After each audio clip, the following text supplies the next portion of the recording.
আলা কুল্লুকুম রাঈন ওয়া কুল্লুকুম মাসউলুন আন রাইয়াতিহি। হে উম্মত, তোমরা সবাই দায়িত্বশীল, দায়িত্বের জবাব দিতে কাঠগড়ায় দাঁড়াতে হবে। কোন কাঠগড়া? আল্লাহর কাঠগড়া, যেখানে কোনো পিয়ন নাই, টেলিফোন নাই, কোনো সুপারিশের ব্যবস্থা নাই। ওই কাঠগড়ায় দাঁড়ায় জবাব দিতে হবে।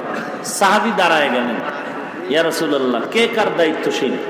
বলে, তোমার ছেলে মেয়ে আছে? নাম, হ্যাঁ আছে। তুমি তোমার ছেলে মেয়ের দায়িত্বশীল। আর একজন বলে, আমি। তোমার স্ত্রী আছে, তুমি স্ত্রীর দায়িত্বশীল। একজন সাহাবী বললেন, ইয়া রাসূলুল্লাহ, আমার মা নাই, বাপ নাই, ছেলে মেয়ে স্ত্রী কিচ্ছু নাই, আমি একা, আমি কিসের দায়িত্বশীল?